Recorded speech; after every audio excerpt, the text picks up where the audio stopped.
Capítulo 18 A benção dos titãs. À tarde ficamos expostos ao sol com o instrutor, isso porque pela manhã as enormes paredes do castelo projetavam sombra, já de tarde o sol estava do lado contrário e não havia qualquer proteção. A aula não foi chata apesar do que parecia ser, o sol mesmo bem quente não incomodava e nem nos fazia suar, meu corpo estava mesmo muito diferente de antes. Joe explicou que nossas armaduras iniciais são um pouco fracas, por isso lidamos com monstros pequenos, no futuro conforme as passagens de níveis elas ficarão mais fortes. Os mesmos que Morfeu e Kiora enfrentaram, por isso não havia problema nenhum, disse ele. E o orc maior?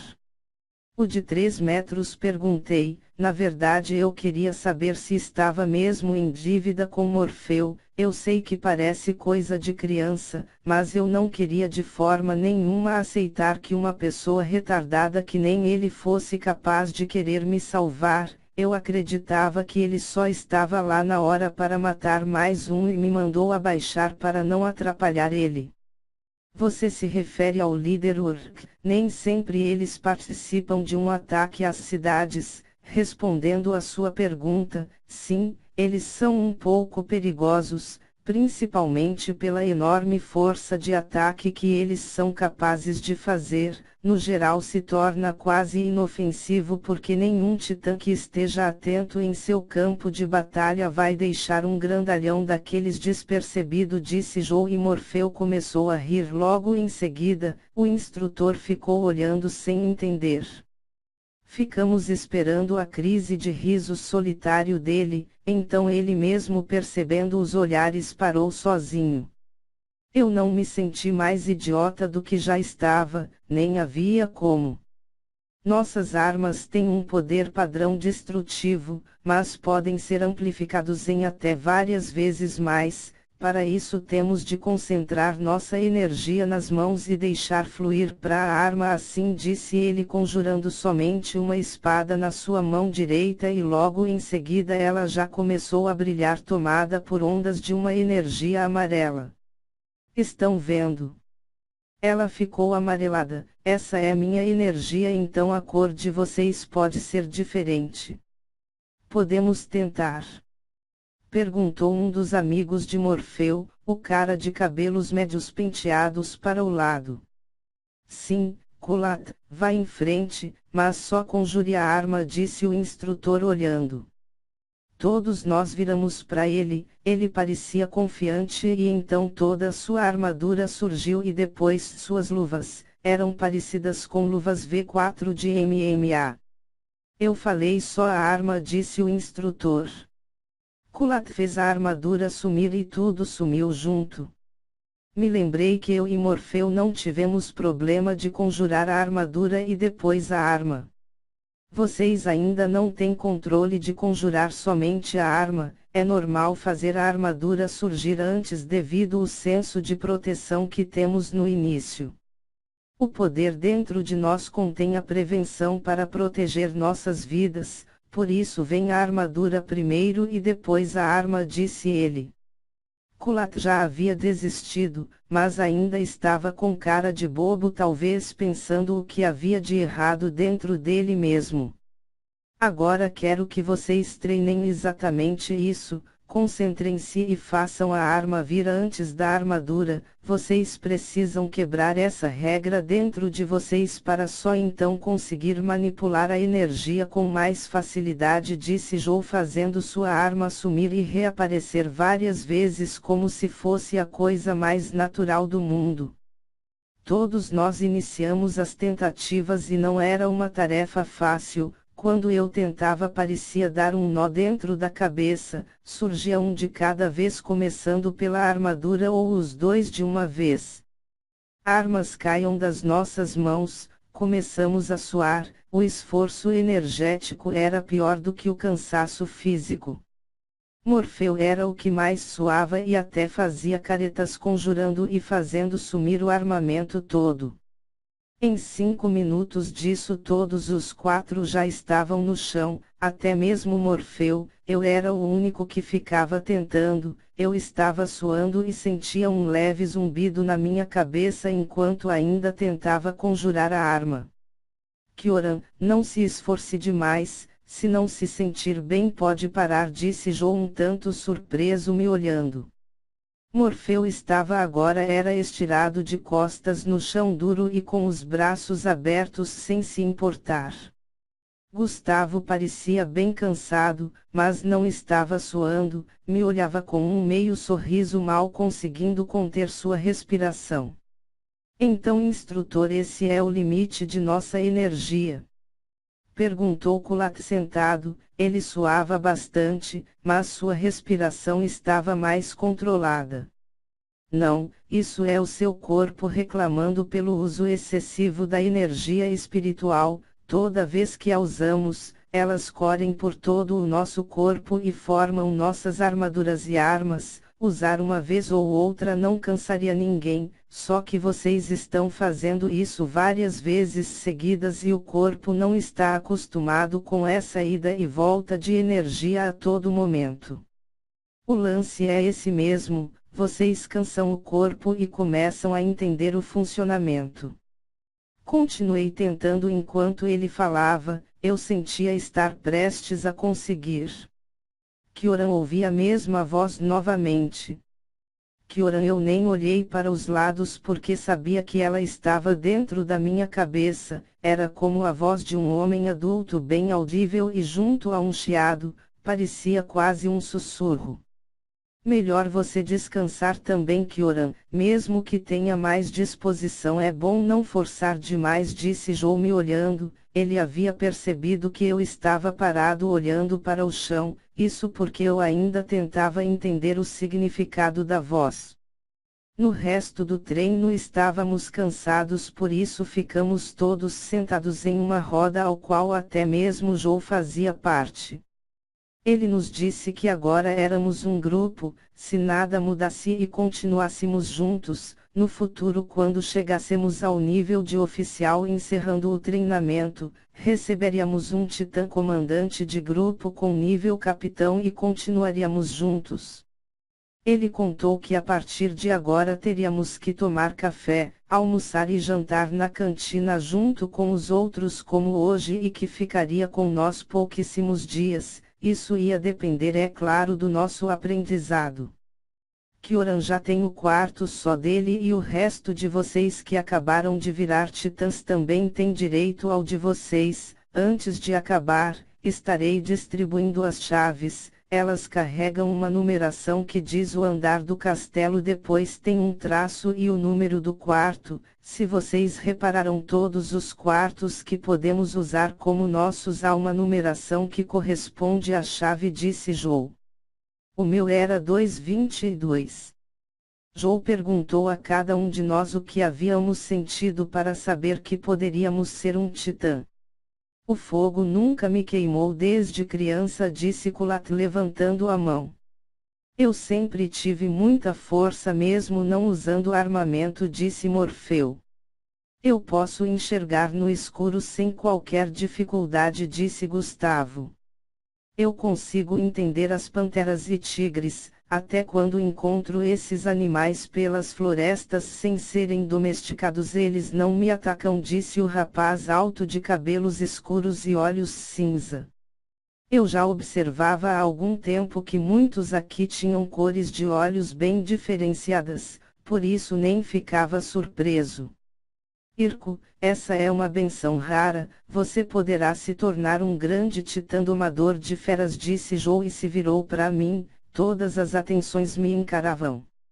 O que eu ia dizer? Que fui ressuscitado depois de morto. Que escuto vozes na minha cabeça. Que o Deus das trevas deseja me matar por não ir com a minha cara. Acabei me lembrando de ter ouvido a conversa com Aya e Arzachel mesmo estando longe deles, mas eu não podia dizer isso, era um tanto vergonhoso. Falar que via deusa eu não podia e então me lembrei de ver tudo se movendo lentamente na luta de Aya e Adrian. Kyoran? Perguntou Joe vendo que eu estava parado. Desculpe, disse e tosse fingindo limpar a garganta, me preparando para falar. Eu estive pensando e teve uma vez, que todas as coisas em volta de mim parecerão parar, eu também não me movia muito bem, vi tudo como se os milésimos fossem segundos, disse. Impressionante. Você provavelmente vai desenvolver um dos atributos mais desejados dos titãs, a velocidade, e outro a força, disse ele olhando de mim para Morfeu. Por quê? Perguntou Kulat. Passamos por muitas lutas e muitas vezes nos focamos apenas no uso do armamento. Desenvolver essa habilidade latente e usá-la gasta a energia muito mais rápido e nos cansa em batalha. Por outro lado, a velocidade e força estão diretamente ligadas ao nosso próprio físico, de modo que não se faz necessário o uso da energia espiritual para executá-las. Ainda com as vantagens existem as desvantagens. Suponha, Kulat, que você está cercado de inimigos e então você controla o fogo. Em uma explosão de chamas você destrói a todos, embora isso te canse. Mesmo assim você se salvou, enquanto um outro com muita força ou grande velocidade terá que lidar com um a um. A habilidade força e velocidade são preferidas para combates mais individuais. As outras, se usadas em determinadas situações, também são boas, quando bem desenvolvidas e bem trabalhadas, explicou ele. Então eu poderei manipular explosões? Perguntou Kulat um tanto empolgado. Não exatamente. Ser imune ao fogo não quer dizer tudo o que poderá fazer dele, é necessário treino para saber o quão longe vai sua benção. Como já devem saber, todas as pessoas normais antes de virarem titã possuíam esse diferencial das outras pessoas, geralmente uma habilidade única. A velocidade não era uma benção exclusiva de Dante. Perguntou Irko, me olhando. Dante. Como assim, Dante? Pensei. Não exclusiva, Irko, outros titãs tiveram essa benção ao longo dos anos, Dante foi o único a deixá-la a um nível extremo. Isso é besteira, não adianta ter velocidade se não consegue sequer acertar um inimigo, prefiro 1000 vezes ter minha força, disse Morfeu sorrindo. De tarde ele nos liberou, não antes de dizer que estávamos proibidos de subir ao terceiro andar ou tentar entrar em qualquer porta trancada. E eu nem preciso falar para vocês sobre os altares dos deuses, correto? As portas deles ficam fechadas e se entrarem respeitem tudo e não mexam em nada, advertiu ele. Nós tínhamos liberdade para ir e vir por dentro do castelo e pátio até às 18 horas, depois o pátio fechava e dentro do castelo tínhamos até às 22 horas, após isso cada um tinha que ir para seu quarto. Eu fiquei muito feliz de ter feito meu primeiro amigo, Gustavo. Pude dividir alguns dos meus segredos sem nenhum problema, ele entendia e me confortava com palavras de força. Contei a ele sobre minha morte, sobre o ninho dos dragões, só não falei de Aya. Embora a todo o momento ele parecesse bem cansado, acho que isso era devido ao treino do armamento. Não aguentando, se retirou para o quarto antes mesmo da janta, que iniciava às 20 horas. Fiquei no meu banco sozinho de frente à mesa com livros. Tínhamos encontrado essa sala pública de leitura que mais era usada para conversar do que para ler. Fiquei observando outras moças e rapazes em outras mesas, haviam também estantes cheias de livros. Fiquei surpreso que eles usavam a nossa mesma língua, havia olhado o título de vários livros. Oi, posso me sentar ao seu lado? Perguntou a voz feminina do meu lado, me fazendo virar. A jovem titã loira de cabelos longos e amarrados estilo Maria Chiquinha me olhava entusiasmada com seus olhos azuis escuros. Pode, respondi me ajeitando no banco, abrindo espaço para ela sentar. Obrigada, disse ela sorrindo e foi se sentando enquanto ajeitava a saia preta. Não pude deixar de notar que o busto dela era bem caprichado, até cheguei a disfarçar olhando para o lado envergonhado. Me chamo Carla, é um prazer conhecê-lo, Kyoran, disse ela me olhando de lado. Eu ainda não estava tão acostumado a ver as titãs tão de perto assim e ficava um pouco nervoso. A imortalidade e juventude gerava também beleza, principalmente nas mulheres. Ouvi outros falando de você, dizem por aí que você entrou no ninho dos dragões sozinho e saiu ileso, disse ela entusiasmada. Eu não sei se foi só para puxar assunto ou para ver minha reação. Os olhos dela brilhavam esperando minha resposta e eu estava já me encolhendo um pouco de lado disfarçadamente, porque ela estava jogando o corpo para cima de mim cada vez mais. É? Bem, eu acho que foi sorte, disse totalmente sem graça, e acho que acabei fazendo cara de bobo. Eu não acho, só de estar perto de você já posso sentir uma forte força espiritual fluindo.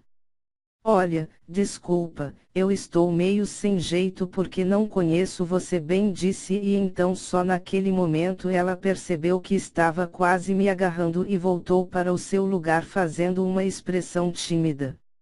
Desculpa, é que sou assim mesmo, às vezes passo do limite e nem percebo, disse ela com mais calma. Tá tudo bem, disse voltando o corpo pro lugar mais calmo. Você veio mesmo de outro mundo? Perguntou ela. Sim, disse me acalmando. Era normal eles também terem curiosidades a meu respeito e isso eu conseguia entender sem ficar nervoso.